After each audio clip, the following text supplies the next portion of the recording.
Jeeva today பார்வையாளர்களுக்கு வணக்கம். இன்றைய நேர்காணலில் அண்ணா திராவிட மக்கள் முன்னேற்ற கழகத்தினுடைய நிறுவனரும் தலைவரும் ஆகிய வழக்கறிஞர் பசும்பொன் பாண்டியன் அவர்கள். சார் வணக்கம்.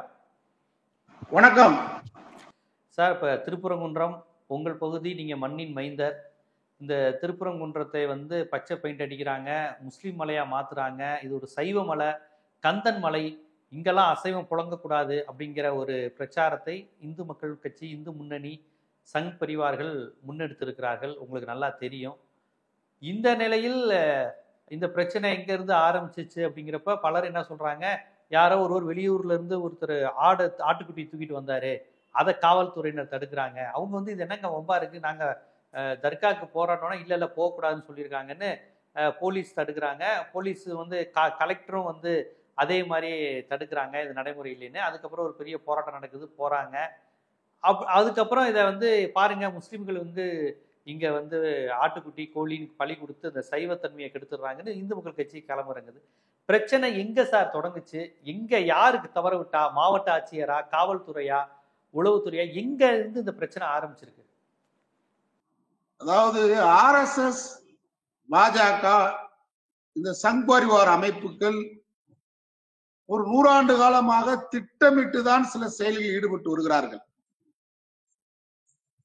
ராம ஜென்ம பூமியா இருந்தாலும், ஆர்டிகல் 370 இருந்தாலும், பொது சிவில் சட்டமாக இருந்தாலும் தொடர்ச்சியாக அவங்களுடைய அஜெண்டா அடிப்படையில் செயல்பட்டாங்க.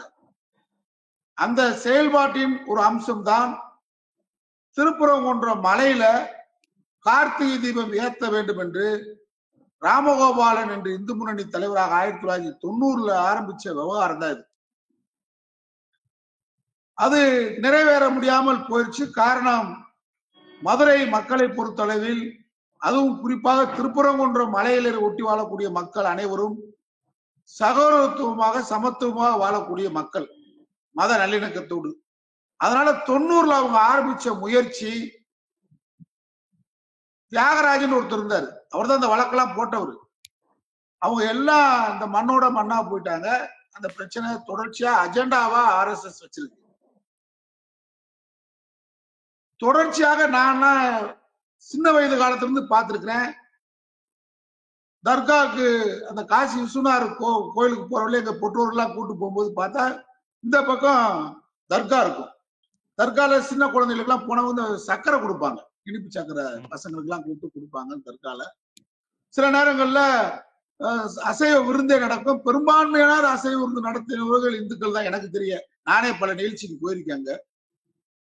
அதுல பெரும்பாலும் அசைவ விருந்து உண்பவர்கள் யாருன்னு கேட்டா இந்துக்கள் தான் அதிகமா இருப்பாங்க. அந்த அளவுக்கு சமத்துவமான ஒரு சகோதரமான இடம் தான் அது. அவருடைய உணவு, அவருடைய பழக்க வழக்கம், அவர் மத நம்பிக்கை அது. ஆனா இது எங்க ஆரம்பிக்குதுன்னு கேட்டா, கடந்த டிசம்பர்ல ராஜபாளையத்தை சேர்ந்த ஒரு இஸ்லாமியர், அவர் ஒரு நேர்த்திக்கடன் அந்த தர்காவுக்கு நேர்ந்து கொண்டு ஆடு கோழிகளுடன் அந்த தர்காவுக்கு செல்லுகின்ற பாதையில் ஒரு காவல்துறை அதிகாரி, போலீஸ்காரர் மறிக்கிறார். என்னன்னு கேட்கும்போது, இல்ல நீங்க தர்காவுக்கு போகலாம், அங்க அசைவம் நீங்க சமைக்க கூடாது, நீங்க நேர்த்திக்கடன் செய்யக்கூடாதுன்னு சொல்றாரு. உடனே அவர் என்ன பண்றாரு, ஏங்க நேத்து வரைக்கும் எங்க அண்ணன் மகனுக்கு நேர்த்திக்கடன் நேத்தாங்க வெட்டிட்டு வந்தோம், இன்னைக்கு என் பையனுக்காக போறேங்க, இது நாங்க புதுசா இருக்குன்னு, கொஞ்சம் இருங்க நான் இன்ஸ்பெக்டர் வர சொல்றேன். இன்ஸ்பெக்டர் மதுரை வீரன், அவர் ஏற்கனவே தெப்ப குளத்துல இருந்து அப்பதான் அவரு இடமாறலாகி திருப்பரங்குன்றம் வந்திருக்கிறாரு. அவர் உடனே போலீஸ் காவல்துறை பட்டாளத்துக்கு இதெல்லாம் போகக்கூடாதுன்னு சொல்றாரு. உடனே அந்த இஸ்லாமிய நண்பர் தர்கா கமிட்டி தலைவரை அழைக்கிறாரு. அவங்க என்னங்க இது புதுசா இருக்கு அப்படின்னு கேட்கிறாங்க. உடனடியாக தாசில்தார் கவிதா, திருமங்கலம் தாசில்தார் கவிதா வர்றாங்க, அவர் கோட்டாட்சியர் வர்றாரு.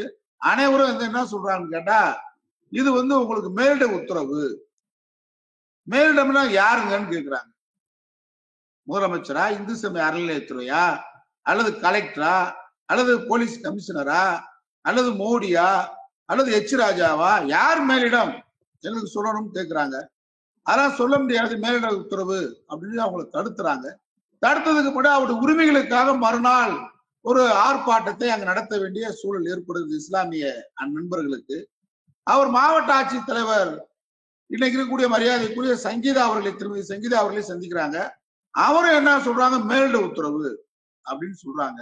இதன் தொடர்ச்சியாக அவங்களுடைய உரிமைக்கான போராட்டத்தை அவர்கள் தொடர்கின்ற பொழுது ஏற்கனவே அஜெண்டா வச்சிருக்காங்க பாத்தீங்களா RSS. அவங்க என்ன பண்றாங்கன்னு கேட்டா, ஒரு கடந்த 2 மாத காலமாக சமூக வலைதளங்கள்ல துலுக்கன் நம்முடைய இந்து கந்தமலையை கந்தூரி ஆட்டை போடலாமா, துலுக்கன் இந்து மலையை ஆட்டை போட பாக்குறான், திருப்பரங்குன்ற மலைக்கு ஆபத்து, இந்துக்களே தள்ளுங்கள் அப்படின்னு சொல்லி சமூக வலைதளங்களை 2 மாத காலமாக அவர்கள் இதுக்குன்னு ஒரு வலைதளத்தை ஆரம்பித்து தொடர்ச்சியாக கடுமையான வார்த்தைகளை பயன்படுத்தி துலுக்குன விடக்கூடாது, இது துலுக்கை நம்ம மலை ஆட்டை பார்க்கிறான், முருகன் மலை ஆட்டை திட்டமிட்டு இல்ல, அப்ப திட்டமிட்டு பண்ணதுதான், எதேச்சியால இது திட்டமிட்டு அவங்க பண்றாங்க, பண்ணி ரொம்ப திட்டமிடல். இந்த இடத்துல என்ன கேள்வின்னு கேட்டா, 2 மாத காலமாக சமூக வலைதளங்களில் துலுக்கன் ஆட்டை போட போகிறான், இந்துக்களுடைய மலையை, திருப்பரங்குன்ற மலைக்கு ஆபத்து, இந்துக்களே வாருங்கன்னு சொன்னாங்கல்ல, அந்த வலைதளத்தில் பதிவிட்டவர்களை, அந்த வலைதளத்தில் பின்பற்றியவர்களை, அந்த வலைதள செய்தியை பரப்பியவர்களை உளவுத்துறை என்ன செய்தது? நடக்கிறது நம்முடைய திராவிட மாடல் ஆட்சி, நமக்கான ஆட்சி, பெரியாரின் ஆட்சி, நம்மை பாதுகாக்கக்கூடிய ஆட்சி. சிறுபான்மை மக்களுக்கு ஒரு ஆபத்து என்றால் என் பிணத்தின் மீதுதான் நீங்க செல்ல வேண்டும் என்று சொன்ன நம்முடைய கலைஞருடைய ஆட்சி, முத்துவேல் கருணாநிதி ஸ்டாலின் ஆட்சி நடக்குது. ஆனா அவங்க கேட்கிற கேள்வி, இஸ்லாமியர்கள் கேட்ட கேள்வி, நேற்று வரைக்கும் இல்லாத இந்த பழக்கம் என்ன? எனக்கு தெரிஞ்சு 800 ஆண்டுகளாக இந்த பழக்க வழக்கம் இருக்கு. 800 ஆண்டுகளாக இந்த பழக்க வழக்கத்துக்கு தடை உத்தரவு நீதிமன்றமா, கோட்டாட்சியரா, மாவட்ட ஆட்சித்தலைவரா, ஒரு இன்ஸ்பெக்டர் அங்கே இதை மறிக்கிறார், அதனுடைய செய்தியை கலெக்டர் வரைக்கும் ஒரே மாதிரி மேலிட உத்தரவு என்றால் மேலிடம்னா யார்? இந்த கேள்விக்கு இன்னைக்கு வரைக்கும் பதில் இல்லை. இவ்வளவு பெரிய ஜனநாயக நாட்டுல நம்ம ஆட்சி நடந்துகிட்டு இருக்கு, நமக்கான ஆட்சி நடந்துகிட்டு இருக்கு, இந்த கேள்விக்கு பதில் இல்லை. இங்க அமைச்சர் மூர்த்தி இருக்கிறாரு, அமைச்சர் பல்வேறு தியாகராஜ் இருக்கிறாங்க, மேயர் இருக்காங்க. இந்த கேள்விக்கு பதில பெற்று தரணுமா இல்லையா? இல்ல. இதோட தொடர்ச்சியாக என்ன ஆகுது? அவங்க நாங்க இந்து முன்னணி நாங்க மறியல் பண்ணுவோம், மலைக்கு ஆபத்து ஆயிடுச்சு, ஆர்ப்பாட்டம் பண்ணுவோம். ராஜா சொல்றாரு திருப்பரங்குன்றம் அயோத்தின்றார். அயோத்தியில என்ன நடந்துச்சு? அயோக்கியத்தனம் தான் நடந்துச்சு. அங்கேயும் வரலாற்று ரீதியான தீர்ப்பு நமக்கு வழங்கப்படல. அங்கேயும் ஹிஸ்டாரிக்கல் ஜட்ஜ்மெண்ட் கிடையாது. அவர் கொடுத்த நீதிபதியை சொல்லிட்டாரு, ராமர் என்னைய கனவுல எழுப்பி அது சொன்னாரு, அந்த அடிப்படையில் கொடுத்த தீர்ப்புன்னு சொல்றாரு. எவ்வளவு ஒரு ஜனநாயக நாட்டுல மோசடியான அயோத்தி. அப்ப அந்த அயோத்தி மோசடித்தனத்தை திருப்பரங்குன்றத்தில் அரங்கேற்றோம் சொல்லி எச் ராஜா பேசுறதுக்கு துணிச்சல் எப்படி வந்தது? அவரே இன்னைக்கு வரைக்கும் தேசிய பாதுகாப்பு சட்டத்தில் கைது செய்ய முடியல. தைரியம் இல்லையா? திறமை இல்லையா? சட்டத்துல வழி இல்லையா? பேசுறாரு. பேசிட்டு அங்க இருக்கக்கூடிய மத நல்லிணக்க அமைப்புகள், நம்முடைய வழக்கறிஞர் ஹென்றி டிஃபைன், வாஞ்சிநாதன், என்னை போன்றவர்கள் எல்லாம் ஒரு 30க்கும் மேற்பட்ட மத நல்லிணக்க அமைப்புகள் மாவட்ட ஆட்சித்தலைவர் போய் சந்திக்கிறோம். நாங்க இந்து அமைப்புகள் பாரம்பரியமா இருக்கக்கூடிய முஸ்லிம் பழக்க வழக்கத்தை தடை கூடாது, இந்த தடை எங்க வந்தது, அதனால நீங்க இஸ்லாமியருக்கு அநீதி விளைவிக்க கூடாது, நாங்க கண்டித்து ஆர்ப்பாட்டம் பண்ண போறோம்னு சொல்றோம். அவங்க சொல்றாங்க, அவங்க நாளை அறிவிச்சிருக்காங்க ஆர்ப்பாட்டம், நாங்க அதை பாத்துக்கிறோம், தயவு செஞ்சு நீங்க ஆர்ப்பாட்டம் பண்ண வேணாம், மத்த எல்லாத்தையும் நான் பாதுகாப்பா பண்ணி வைக்கிறேன்னு சொல்லிடுறாங்க மாவட்ட ஆட்சித்தலைவர் திருமதி சங்கீதா. மறுநாள் என்ன நடக்குது? 144 தடை உத்தரவு. 144 தடை உத்தரவு என்று சொல்லிவிட்டு அவர்கள் நீதிமன்றத்துக்கு செல்கிறார்கள். RSS கூட்டம் நீதிமன்றம் மாலை 5 மணிக்கு, உங்களுக்கு 5 மணில இருந்து 6 மணிக்குள்ள நீங்க ஆர்ப்பாட்டம் பண்ணலாம். இடத்த அரசு வழக்கறிஞர்கிட்ட கேட்கிறாங்க. அரசு வழக்கறிஞர் என்ன, திருமங்கலத்துல வச்சுக்கிற சொல்ற, திருப்பரங்குன்றத்துக்கு கொஞ்சம் தூரம், அங்க வச்சுக்கிற சொல்லிருக்கலாம். ஆனா அரசு வழக்கறிஞர் என்ன சொல்றாரு, 1.5 கிலோமீட்டர் கூட இருக்காது பழங்கான கோயிலுக்கும் அந்த இடத்துக்கும். அந்த இடத்தை எப்படி தேர்ந்தெடுத்து, யாரை கேட்டு அரசு வழக்கறிஞர் இந்த பதில் சொன்னாரு?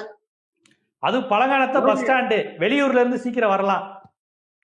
அது பக்கத்துல பெரியார் பேருந்து நிலையம், பக்கத்தில் புகைவண்டியில ரயில்வே ஸ்டேஷன், இங்கிட்டு விமான நிலையத்துக்கு பக்கம். அதனால அவங்க என்ன பண்ணிட்டான்னு கேட்டா, உளவுத்துறை 100க்கு 100 இதுல தோல்வி அடைந்து விட்டது. தோல்வி அடைந்தது இல்ல, தெரிஞ்சே செஞ்சாங்களான்னு தெரியல. நாங்க பலமுறை குற்றச்சாட்டு என்னை போன்றவர்கள் சொல்றோம். நாங்க இந்த திராவிட மாடல் ஆட்சிக்கு பாதுகாப்பானவர்கள், இந்த ஆட்சி வேண்டும் என்று சொல்கிறவர்கள், இந்த ஆட்சிக்கு அரணாக கேடயமாக எங்களை போன்றவர்கள் இருக்கக்கூடியவர்கள். ஆனால் நாங்க சொல்கிற குற்றச்சாட்டு உளவுத்துறையில் நுண்ணறிவு பிரிவில் RSS பயங்கரவாத கும்பல் புகுந்திருக்கிறது என்ற குற்றச்சாட்டை பகிரங்கமா சொல்றேன். பல்வேறு விஷயங்கள்ல சொல்லியிருக்கேன். கள்ளக்குறிச்சி எங்க புகுந்திருக்காங்கன்னு நினைக்கிறீங்க? இல்ல இப்ப கலெக்டர் சங்கீதா நீங்க சொல்லுகின்ற கூற்றுப்படி வழமையா இஸ்லாமியர்களுக்கு கந்தூரி கொடுப்பாங்க, திடீர்னு போலீஸ் நிப்பாட்டுறாங்க, கலெக்டர்கிட்ட போனா மேலிட உத்தரவுக்குறாங்க. அப்ப கலெக்டர் சங்கீதா இந்த திராவிடியன் மாடலுக்கு அகென்ஸ்டா இருக்கிறாங்க. திராவிடியன் மாடலை தாண்டி வேற யாருக்கோ பயப்படுறாங்கன்னா யாருக்குன்னு கேள்வி வருதுல. அததான் கேக்குறேன். என்னுடைய கேள்வி அமைச்சர் மூர்த்திங்க என்ன பண்றாரு? 1989 மதுரை மாவட்டத்துல, அப்ப ஒன்றுபட்ட மாவட்டம் தேனி மாவட்டம் கிடையாது, கலைஞர் முதலமைச்சர் அவர் எம்ஜிஆர் மறைவுக்கு பின்பாக 89 வர்றாரு. வந்த உடனே அன்னைக்கு நீங்க பாத்தீங்களா கண்டம்னூர்ல கலவரம், சாதி கலவரம் கண்டம்னூர்ல ஆரம்பிச்சு கடமலை குண்டு சிலையும் பெட்டி போடி நாயக்கனூர் வரைக்கும் பரவி தீ பிடிக்குது. கண்டம்னூர் போலீஸ் ஸ்டேஷனே தீ வச்சு கொளுத்துறான். சாதி கலவரம் தீ வச்சு கொடுத்து கலைஞர் ரொம்ப வருத்தத்தோட இருக்கிறாரு. அன்றைக்கு உணவு கூட்டுறவுத்துறை அமைச்சராக அன்றைக்கு திமுக பொன்முத்துராமலிங்க அமைச்சராக இருக்கிறார். சங்கரங்கோவில் தங்கவேல் அந்த பகுதியில் அமைச்சர் இருக்கிறாரு. 2 பேரும் இடவா கூப்பிட்டு நீங்க அதை அமைதிப்படுத்துக்குன்னு சொல்றாங்க. நாங்கெல்லாம் உடனே சென்றிருக்கோம். எங்க பார்த்தாலும் தீக்கரை, வீடுகள்லாம் தீ குளிச்சிருக்கு, மாடு மனிதர்களுக்கு எல்லாம் பெரும் சேதம். ஆனா அந்த கலவர பகுதிக்குள்ளே 2 அமைச்சர்களும் போய் அனைவரையும் சமாதானப்படுத்தி 24 மணி நேரத்தில் அந்த கலவரத்தை அடக்கி 48 மணி நேரத்துக்குள் முதலமைச்சர் அந்த கலவர பகுதிக்குள் கொண்டு வந்து அமைதியை நிலைநாட்டினார். அது மாதிரி இன்றைக்கு அமைச்சர்கள் மக்களோட மக்களா, PTR பல்வேல் தியாகராஜனை பொறுத்தளவு வெளிநாட்டுல படிச்சு வந்தவர். பாவம், அவருக்கு இந்த இருக்கக்கூடிய பூகோள சூழ்நிலை தெரியாது. அவருக்கு தெரிஞ்சா நியாயமா பேசக்கூடியவரால் எனக்கு மாறுபட்ட கருத்து இல்ல. மூர்த்தி என்னை போன்று அரசியல் களத்துல மதுரையில ஓடி ஆடி சிக்கந்தருக்கு சில மலையை பத்தி முருகனை பத்தி எல்லாத்தையும் தெரியும். ஏன் அமைதி காக்குறாரு? மேயருக்கு தெரியும். இங்க ஒரு பெரிய பூதாகரமான பிரச்சனையை RSS உருவாக்கி இருக்கு. அயோத்தியை நாங்கள் கொண்டு வரும், அயோத்தி தான் திருப்பரங்குன்றம் என்ற வார்த்தையை பயன்படுத்துகிறார்கள் என்று சொன்னால் அதை தடுக்கக்கூடிய கலெக்டர், அதை தடுக்கக்கூடிய கமிஷனர், அதை தடுக்கக்கூடிய தாசில்தார், கோட்டாட்சியார், அங்க இருக்க ஒரு இன்ஸ்பெக்டர், இவர்களுக்கெல்லாம் மேடம் எங்களுக்கு சொல்லி இருக்கிறது அப்படின்னு சொன்ன அந்த மேடத்தை யாரு இல்ல திமுக. நான் என்ன கேட்கிறேன், மாவட்ட ஆட்சித்தலைவர் ஏன் கேட்கல?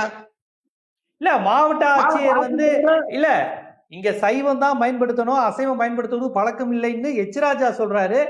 இவங்க மாவட்ட ஆட்சியரும் அதே கருத்தை சொல்றாங்கன்னா அப்ப சங்கீதா போன்ற மாவட்ட ஆட்சியர்கள் ஒரு எக்ஸிகியூட்டிவ் விங்ல இருக்கிறவங்களுக்கு உத்தரவிடக்கூடிய இடத்துல எச்ராஜா இருக்காங்களான்னு கேள்வி வருதுல. ஏன்னா அதே சித்தாந்தம் அதான் கேள்வி, மக்கள் கேள்வி அதுதான், முற்போக்கு சக்தியின் கேள்வி அதுதான், சாதாரண சாமானிய மக்களுடைய கேள்வி அதுதான். அவங்களுக்கு இந்த உத்தரவு நீதிமன்றத்துல கொடுத்துருந்தா பேசலாம். இப்ப நீங்க எச்ராஜா அசைவம் அப்படின்னு சொல்றாரு. இன்னைக்கு நான் இப்ப காலையில 6-7 திருமணங்களுக்கு போயிட்டு வந்தேன். அழகு கோயில்ல ஒரு நிகழ்ச்சி. அழகு கோயில் மலையில இன்னைக்கு பார்த்தீங்கன்னாக்க நீங்க பெருமாள் இருக்கிறாரு, இங்கிட்ட முருகன் இருக்காரு, ஆயிரக்கணக்கான ஆடுகள் இன்றைக்கு அழகு கோயில் மலையில கீழே வெட்டப்பட்டுச்சு. நான் எச்ராஜாவை கேட்கிறேன், RSS கேட்கிறேன், பயங்கரவாத அமைப்புகள் காவி கூட்டத்தை கேட்கிறேன். அழகர் கோயில் மலையில பெரும்பாலும் முருகன் இருக்கிற மலையில இன்னைக்கு ஆயிரக்கணக்கான ஆடுகளை இந்துக்கள் வெட்டி விருந்து வச்சிருக்காங்களே. பாண்டி கோயில் மதுரையில இன்னைக்கு ஆயிரக்கணக்கான அந்த நிகழ்ச்சிக்கு போயிட்டு வந்திருக்கு அங்கேயும். அப்ப ராஜா இந்துன்னு சொன்னா இன்னைக்கு பாண்டி கோயில் நிகழ்ச்சிக்கு வருவாரா? அழகர் கோயில் விருந்துக்கு வருவார் அவர் இந்துன்னா? இந்துக்கு ஒரு ஆபத்து என்றால் இந்த நிகழ்ச்சிக்கெல்லாம் இந்துன்னு ராஜா வர முடியுமா? நீங்க எங்க தவறு நடந்திருக்குன்னு கேட்டா இன்னைக்கு 144 முருகன் கோவிலே முருகன் கோயிலேயே பலி கொடுத்தல் நிகழ்வுலாம் இருக்குன்னு சங்க இலக்கியங்களே பாடல்கள் இருக்குன்னு சொல்றாங்க. மரியை பலி கொடுத்தல்னு, மரினா ஆடுன்னு திருமுகற்றுப்படையிலிருந்து பல்வேறு உதாரணங்களுடைய நேற்றிலிருந்து இருந்து ஆதாரத்தோட வீடியோ போட்டுட்டு இருக்காங்க. சங்க இலக்கியங்கள்ல நம்முடைய பன்னிரு திருமறையில திருமுருகாற்றுப்படையில இது இருக்கு. நான் நேற்று படிச்சேன், முழுமையா படிச்சா அசைவ கடவுள் தான் நமக்கு கடவுள் மறுப்பாளர். ஆனா அதுக்காக நான் எந்த மதத்தை நிந்திக்க விரும்பல. அவங்களுடைய பாரம்பரிய பழக்க வழக்கங்களுக்கு இந்துக்களுக்கு என்றாலே சரி. இப்ப இதே இஸ்லாமியர்கள் முருகனுக்கு வந்து நெய்ய அபிஷேகம் பண்ணக்கூடாது, பால் அபிஷேகம் பண்ணக்கூடாது தடை பண்ணா நம்ம அவங்களுக்கு ஆதரவா நிற்போம். அது இல்ல. ஆனால் அசைவ கடவுளாக இருந்த முருகனை அவனை சுப்பிரமணியன் மாற்றி அது பரங்குன்றத்தை திருப்பரங்குன்றமா மாத்தி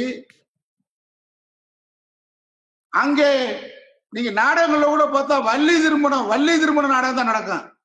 தெய்வானை முருகன் திருமணம் சொல்ல மாட்டாங்க. ஆமா, தெய்வானை கிடையாது. வள்ளிதான் நம்முடைய அவங்க சொல்ற பாணியில சூத்தர் நம்முடைய பழங்குடியை சேர்ந்த குறைத்தி வகுப்பை சேர்ந்தவர் வள்ளி. அவங்க அந்த கதை அடிப்படையில அவர் வேடன்.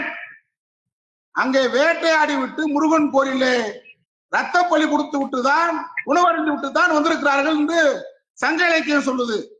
இவனுடைய சௌரியத்துக்காக இவன் சாப்பிடுறதுக்காக கற்பகிரகத்துல போய் பார்ப்பனர்கள் போய் சுப்பிரமணியன் கடவுளை மாத்தி பால் அபிஷேகம் நெய் அபிஷேகம் அவன் சாப்பிடுற பொருளை மாத்திட்டான். அவரை இதான் நடந்தது. ஆனா நீங்க 1920 இருந்து 1931 வரைக்கும் பிரிவி கவுன்சில் வரைக்கும் அதையும் தப்பா சொல்றாங்க. வரலாற்று திருடர் காவி கூட்டம். நீங்க அயோத்தியில அவங்களால வரலாறை நிரூபிக்க முடியாமல் முற்றிலும் தவறான தீர்ப்பை கொடுத்தாங்க. அது மாதிரி இப்ப இங்க என்ன சொல்றான்னு கேட்டா 1920 இருந்து 31 வரைக்கும் பிரிவி கவுன்சில் லண்டன் வரைக்கும் என்ன தீர்ப்பு இருக்குன்னு கேட்டா 3ஆ பிரிக்கிறாங்க. சமணர் படுகை தனி, அது போற வழிக்கும் நம்முடைய சிக்கேந்திர மலைக்கும் முருகன் மலைக்கும் சம்பந்தம் இல்லை, எந்த இடையூறும் கிடையாது. மேப்பே இருக்கு, லண்டன் பிரிவி கவுன்சில் கொடுத்த மேப் என்கிட்ட இருக்கு. அதே மாதிரி சிக்கேந்திர மலைக்கும் முருகன் மலைக்கும் சமணர் படுகைக்கும் சம்பந்தம் இல்லை. 3ம் தனித்தனியாக பிரிக்கப்பட்டு 33 சென்ட் சிக்கேந்திர மலைக்கு தனியாகவும் சமணர் படுகைக்கு தனியாகவும் மீதி இருக்கக்கூடிய பகுதியை முருகன் மலைக்கு சொந்தம் சொல்லியிருக்காங்க. இத தவறா என்ன சொல்றான் எச் ராஜா, அனைத்துமே மலையே வந்து முருகனுக்கு சொந்தம் அப்படின்னு சொன்னதாக தவறான செய்தியை பரப்புறாங்க. ஜட்ஜ்மெண்ட் காப்பி என்கிட்ட இருக்கு.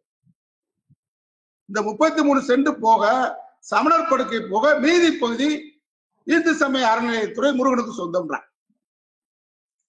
இதுல இப்ப என்ன ஆரம்பிச்சாங்க, அசைவம் புழங்கக்கூடாது. அசைவம் புழங்காத இடமே இல்லை. நீங்க முருகன் மலையை சுத்தி பார்த்தீங்களாங்க 200 கடை மட்டன் கடை இருக்கு, ஆட்டுக்கறி கடை, மாட்டுக்கறி கடை, பன்னிக்கறி கடை எல்லாம் இருக்கு. அதை விட நீங்க சொன்னோம்னா தென்புறங்குன்றம், சாக்கிலிப்பட்டி, நிலையூர், அதை சுத்தி திருப்பங்குன்றம் மலையை சுத்தி 200 காவல் தெய்வங்கள், பேச்சியம்மி, மாயாண்டி, சூட்டுக்கோள் பாயாண்டி, வேட்டை முனியாண்டி, காமாட்சி அம்மா, பேச்சியம்மா, பெக்கம்மா, ஜக்கம்மா, 200 காவல் தெய்வம் கீழே இருக்கு. மலையை சுத்தி முருகனுக்கு கீழே 200 காவல் தெய்வங்களுக்கும் ஆடு கோழி பலியிடப்படுகிறது. இதை தடுக்க முடியுமா ராஜா? அதனால திட்டமிட்டு அவங்க என்ன அடுத்த கட்டம் எப்படி போறான்னு கேட்டா சிக்கேந்தர் மலையை நகட்டி கோரிப்பாடியில கொண்டு போய் வைங்கன்னு சொல்றாங்கன்னா எவ்வளவு திமிரு பாருங்க.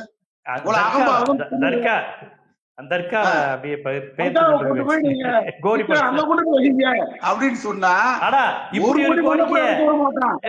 இப்படி ஒரு கோரிக்கையை உலகத்துல யாருமே வச்சிருக்க மாட்டாங்க. எங்கேயுமே நம்ம கேள்விப்பட்டிருக்க மாட்டோம். இதுக்கு காரணம் நிர்வாகம் முடக்கப்பட்டிருக்கு. மதுரையில் அரசு நிர்வாகம் முடங்கி இருக்கு. இத முளையிலே கிள்ளி எடுத்திருக்கணும். அந்த இன்ஸ்பெக்டர் ஏன் வந்து ஆட மேல நேற்று வரைக்கும் அவங்க அண்ணனுக்கு ஆடு மாடு கோழியை பலியிட்டு வர்றாங்க, இன்னைக்கு ஏன் நீ போக கூடாதுன்னு சொல்ற அந்த இன்ஸ்பெக்டர் யார் கேட்கறது? அமைச்சர் கேட்க கூடாதா? முதலமைச்சர் கவனத்துக்கு போகலையா? நுண்ணறிவு என்ன செய்யுது? இப்ப அநீதி யாருக்கு இழைக்கப்பட்டிருக்கு? இஸ்லாமியர்களுக்கு தான் இழைக்கப்பட்டிருக்கு. அவங்களுடைய உணவு பழக்கத்தை, அவருடைய பாரம்பரிய பழக்கத்தை 1000 ஆண்டுகளாக அவர்கள் கடைபிடித்த பழக்கத்தை நிறுத்தி வச்சிருக்கோம். இது தவறு இல்லையா?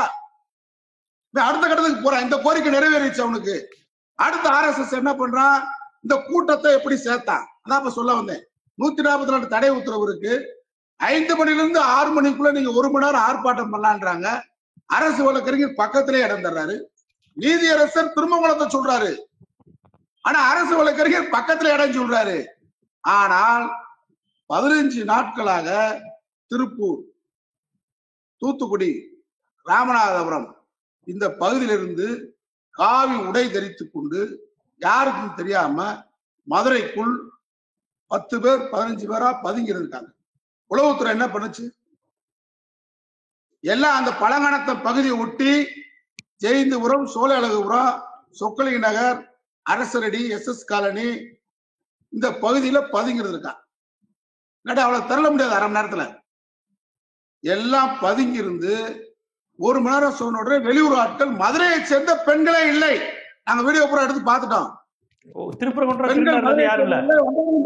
இல்லை, புறமலை கல்லரோ மரவரெல்லாம் கிடையாது. எப்பயும் 10 காவாலி விலைக்கு கூலி போறவன் போவான், கூலிக்கு விலை போறவன் போனானே தவிர யாரும் இல்ல. இவங்களுக்கெல்லாம் யார் பணம் கொடுத்தா, இவர்கள் எப்படி அடைக்கலம் கொடுத்தார்கள் உளவு பிரிவு பார்க்க தவறி விட்டதா அல்லது பார்த்து வேடிக்கை பார்த்ததா உடந்தையாக இருந்ததா? என்னுடைய கேள்வி. இன்னைக்கு மதுரை நிலவரம் என்னன்னு கேட்டீங்களாக்கா, மீனாட்சி அம்மன் கோயில் அதை சுற்றி வடக்கவர் ஆதிக்கம், வடவர் ஆதிக்கம். நான் மண்ணின் மைந்தன் சொல்லிக்கலாம், மீசை வச்சு பேசலாம். ஒரு சதுரடி இந்த மண்ணின் மைந்தனை சேர்ந்தவனுக்கு கிடையாது. மேல மாசி வீதி, வடக்கு மாசி வீதி, கீழ மாசி வீதி, அனைத்து வணிகங்களும் கார்பரேட், வடநாட்டுக்காரர் உட்கார்ந்துட்டான். இடமே இல்லை நமக்கு. இல்ல, மீனாட்சி அம்மன் கோயிலை சுத்தி அந்த 1000 வயசு செட்டியார் மண்டபம் தானே இருக்கும் இல்லையா? அவங்களாம் எப்பயே போயிட்டாங்க, புறத்தை வாங்கிட்டாங்க. அவங்களாம் இப்ப இல்லையா? 1000 வயசு செட்டியார் அந்த நகைக்கடை முழுமையா இருக்கான், முழுமையாக ஆதிக்கம் உள்ள வந்துட்டான். மீனாட்சி அம்மன் அரசு பண்ணி வச்சிருக்கான் வடவருப்ப. வடவருடைய கையில் கைதியாக இருக்கிறார் மீனாட்சி அம்மன். குஜராத்திகள், ராஜஸ்தானி தான் முழுக்க இருக்கு. இது நான் பெருமை. இன்னைக்கு வந்து மதுரைக்கு வந்தா பாருங்க, மதுரை அவங்க கையில போயிருச்சு வியாபாரத்தெல்லாம். வியாபாரிகள் அவங்க கிட்ட போயிட்டான். இப்ப கோயம்புத்தூர்ல பண்ணா பாத்தீங்களா, மதக்கழகத்தை உருவாக்குனால, அது மாதிரி திருப்பரங்குன்றத்தை அவர்கள் இப்ப கார்பரேட்டுகள் கையில் எடுத்து அங்க இருக்கக்கூடிய ஜவுளி வியாபாரி, எலக்ட்ரிக் தான் அங்க வச்சிருக்காங்க மீனாட்சி அம்மன் கோயிலை சுத்தி. அந்த கார்பரேட் என்ன பண்ணிருக்கான், சீனிவாசன் சொல்லி பாஜக பொதுச்செயலாளர் அவனும் H ராஜாவும் பேசி பணங்களை வாங்கி கொடுத்து, இன்னொருத்தர் யாரு RSS தலைவர் இருக்காரு மோகன் காடேஸ்வரன்,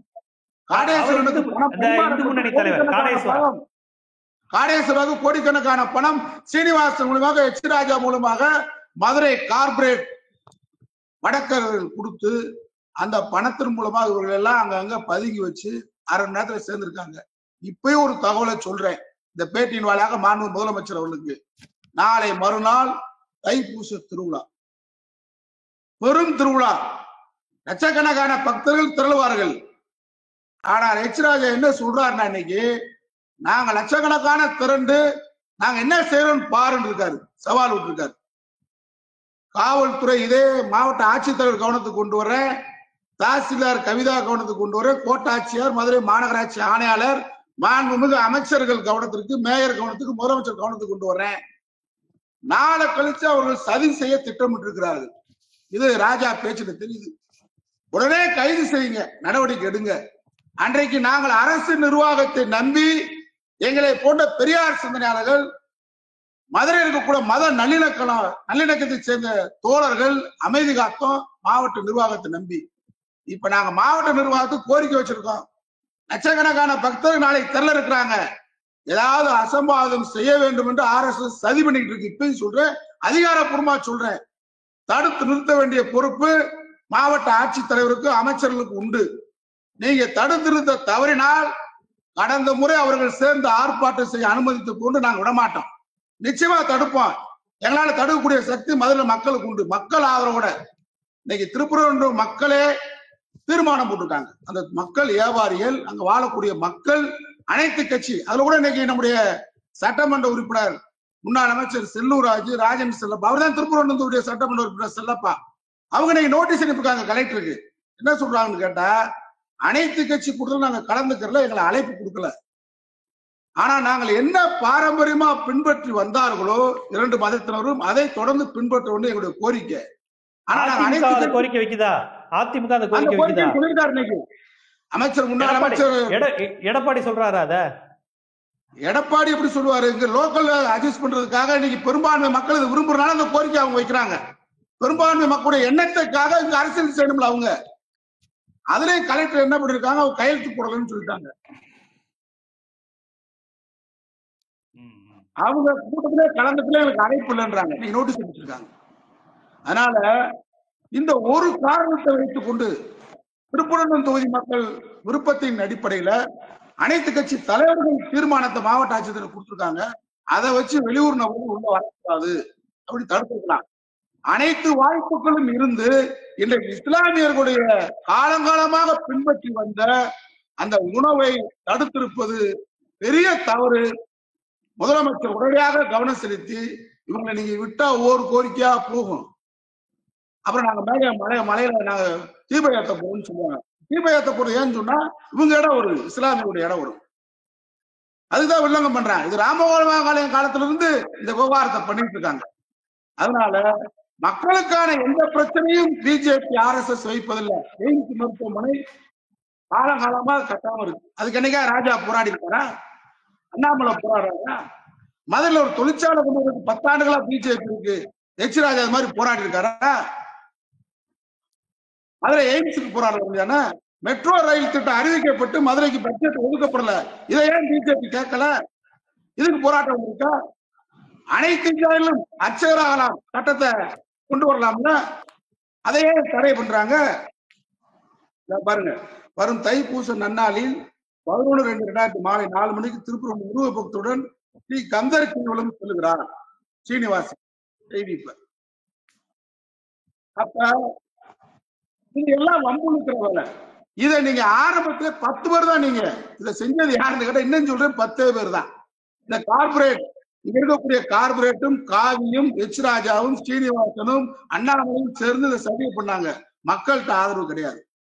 நாங்க மத நல்லிணக்க கூட்டம் போட்டிருக்கோம். 1 லட்சம் பேர் நாங்களும் சேர்த்து மத நல்லிணக்க பணி நடத்த போறோம். மதுரை மக்களை திரட்டி, தமிழ்நாடு அளவுல இல்ல, திருப்பூர் தொகுதி மக்களை திரட்டியே இது விவகாரத்தை கூட மாதிரி இருக்கு.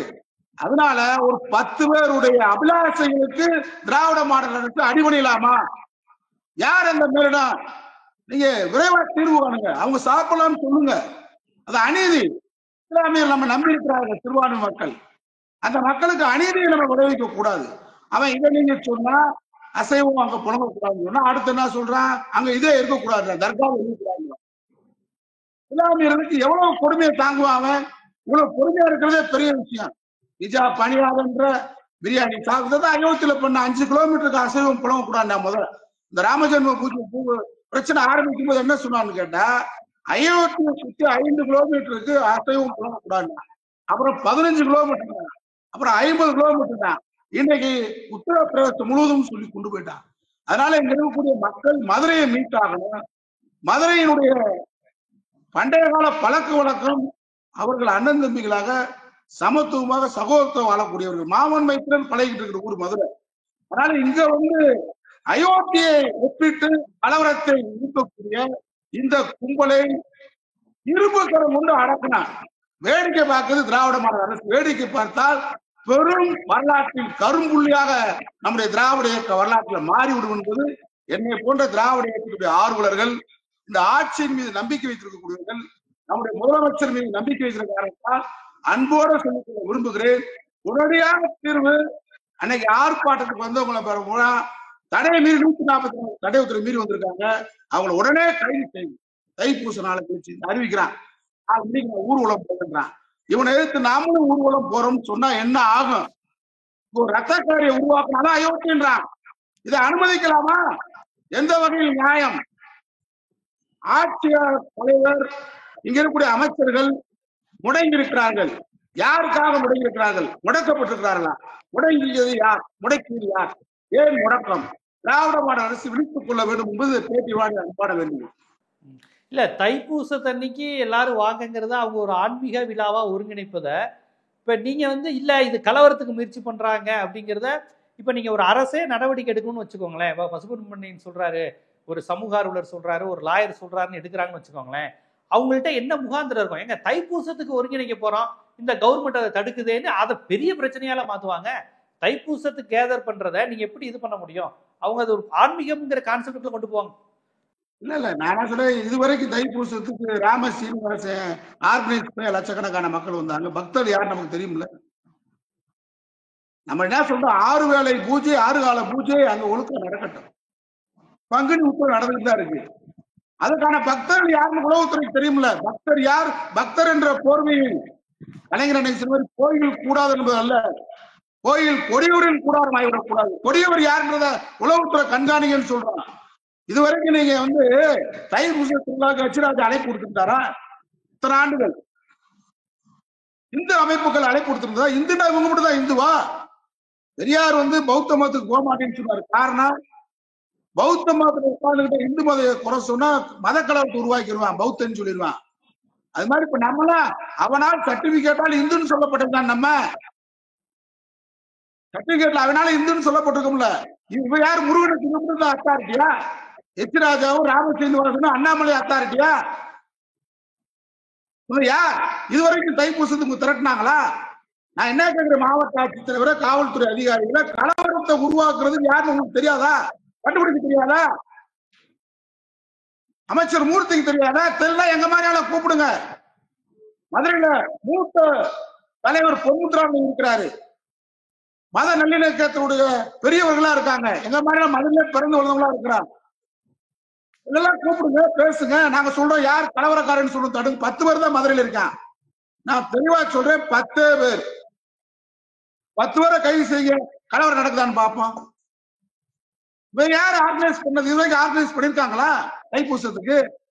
அதான் ஆட்டோமேட்டிக்கா நடக்கும். பக்தர்கள் வரட்டவங்களுக்கு பாதுகாப்பு கொடுங்க, அதுக்கு தடை இல்லை. இப்ப ராம சீனிவாஸ் அறிவிச்சிருக்கா 4:30 மணிக்கு நான் ஊர்வலம் போக வேண்டும். இது என்ன அர்த்தம்? பாஜக கட்சியுடைய பொதுச் செயலாளர் அறிவிக்கிறான். தைப்பூசத்துக்கு என்ன சம்பந்தம்? தைப்பூசத்துக்கு 4:30 மணிக்கு ஊர்வலம் போவேன்னா ஏதோ அவங்க திட்டமிடுறாங்க, நீங்க சந்தேகப்படுறீங்க? சந்தேகப்படல, 100க்கு 100 சந்தேகம். இப்பயும் சொல்றேன், உங்க கவனக்குறைவா இருந்தா அவன் சொன்ன மாதிரி அயோத்தியை உருவாக்க நினைக்கிறான். ஆனா எங்களை போன்றவர்கள் நீங்க கவனக்குறைவா இருந்துட்டீங்க, அல்லது வேண்டும்ன்றே மாவட்ட ஆட்சித்தலைவர் அவங்கள அனுமதிச்சான்னு எனக்கு தெரியல. நாங்க இனிமே கவனக்குறைவா இருக்க மாட்டோம். பதிலுக்கு பதில் பார்ப்போம். ஒருபடி மண்ணை கூட அந்த சிக்கந்தர் மலையிலிருந்து எடுத்து போக முடியாது. மீண்டும் இதுக்கு ஒரு முடிவு விரைவில் எடுக்காட்டினா இந்துக்களை திரட்டி முருகனுக்கு நாங்கள் கடா வெட்டு, மறுபடியும் அசைவ கடலா கொண்டு வந்துருவோம், கீழே வெட்டிடுவோம். சிக்கந்தர் மலை அப்புறம் ஆட்டு பிரியாணி முருகனுக்கு போட போறோம். 6 வடையில ஆட்டு பிரியாணி. இவன் மட்டும் தான் இந்துவா? எச் ராஜா மட்டும் தான் இந்துவா? எச் ராஜா என்னைக்காவது பால் கவர் எடுத்திருக்காரா? எச் ராஜா மனைவி என்னைக்காவது முருகனுக்காக பால் கூட எடுத்திருக்காங்களா? பிராமணர்கள் முருகன் பேர் வச்சிருக்காங்களா? அவனே முருகனை ஒத்துக்கிற மாட்டானே. எங்க ஊர் உசுவம்பட்டி கோயில நீங்க பாத்தீங்களாக்க, எங்க குலசாமி கோயில் கும்பிடுறவங்க எல்லாம் முருகன் ஆகாதுன்னுவான்.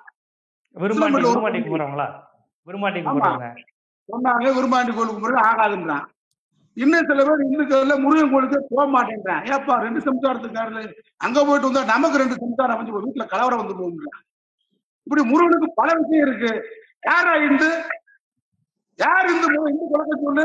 எச் ராஜா வரையா? நீ வா, மலையில தானே அது அழகர் கோயில் மலையில கடா வெட்டுமே, அவனு இந்துதான். பாண்டி உள்ள கடா வெட்டுற ராஜா கலந்துக்குருவானா? இந்துவா? வா. என்னைக்காவது ராஜா வந்து வேல் குத்தி போயிருக்காரா? முருகனுக்கு பால் கவர் எடுத்திருக்காரா? நம்மால் பாட்டாளி வரைக்கும் உழைப்பாளி வரைக்கும் தான் எடுத்துக்கிட்டு இருக்கா. அதனால தைப்பூச திருவிழா நடக்கிற கூட்டம் போலீஸுக்கு தெரியும். மதுரை வீரர்கள் நடவடிக்கை எடுங்க. இன்ஸ்பெக்டர் மேல என்ன திராவிட மாடல் அரசு, மாண்பு முதலமைச்சர் இந்த விஷயத்தை இவ்வளவு நாள் ஏன் இழுத்தீங்க? இவ்வளவு காலதாமதம் தேவையில்லை. முளையிலே கிள்ளி அடித்திருக்கிறத சமய நல்லிணக்க குழுவை போடுங்க. மண்டைக்காடு கலவரத்தின் போது குன்றக்கூடிய அடிகளார் எம்ஜிஆர் அன்னைக்கு உடனே போட்டு விட்டார் குழு அமைச்சர். மண்டைக்காடு கலவரம் உடனே நிறுத்தப்பட்டது. அது மாதிரி குழு அமைங்க. குன்றக்கூடிய அடிகளார் தலைமையில இப்ப இருக்காருல்ல ஒரு குழு அமைங்க, மத நல்லிணக்க குழு. அவங்களுடைய உணவு பழக்கத்துக்கு உடனடியாக தடை நீக்கப்படணும். அதனால மதுரை மீட்கப்பட வேண்டும். RSS கும்பலுடன் இந்த கும்பல் அதிர்ஷ்டத்தில் இறங்கியிருக்கிறது. சரிய காவல்துறையும் திராவிட மாடல் அரசு உடனடியாக நிறுத்துவதற்கான முயற்சியை ஈடுபட வேண்டும். இல்லையென்றால் விபரீதங்கள் மோசமாகி போயிட்டு தான் இருக்கும். மதுரை மண்ணின் மைந்தராக, ஒரு சட்டபூர்வமாக ஒரு சமூகத்தை அணுக வேண்டும் என்று நினைப்பவராக, இந்தியன் கான்ஸ்டியூஷன் படி எல்லா மக்களுக்கும் உரிமை கிடைக்க வேண்டும் என்று நினைக்கின்ற ஒரு சமூக ஆர்வலராக பல்வேறு கருத்துக்களை நீங்கள் வச்சுருக்கீங்க. இன்னும் சொல்லப்போனால் கோரிக்கைகளை அழுத்தமாக வச்சுருக்கீங்க. என்ன நடக்குதுங்கிறது ஆதாரத்தோடு சொல்கிறேன். நடக்க போகிற கலவரத்தை தடுத்து நிறுத்துங்கன்னு தமிழ் மக்கள் மீது வைத்திருந்த பற்றின் காரணமாக ஒரு ஆதங்கத்தோடும் ஆவேசத்தோடும் பல்வேறு கருத்துக்களை தெரிவிச்சிருக்கீங்க. கண்டிப்பாக இதை அரசும் அரசு எந்திரமும் உங்களுடைய வார்த்தைகளையும் உங்கள் நேர்காணலையும் கவனிக்கும். நம்ம ஊடகம் தொடர்பாக அந்த செய்திகள்லாம் அரசுக்கு போய் சேரும். அதனால் வரப்போகிற விபரீதத்தை கண்டிப்பாக தடுப்பார்கள் என்றே நம்புவோம். அப்படி ஒரு விபரீதம் நடக்காமல் எல்லோரும் ஒற்றுமையாக வாழ வேண்டும் என்கின்ற நோக்கத்துடன் தான் அந்த நேர்காணல் ஏற்பாடு செய்யப்பட்டது. அந்த நோக்கம் கண்டிப்பாக நிறைவேறும் நான் நினைக்கிறேன். உங்கள் நேரம் ஒதுக்கி உங்களுடைய கருத்துக்களை பதிவு செய்ததுக்கு மிக்க நன்றி. நன்றி.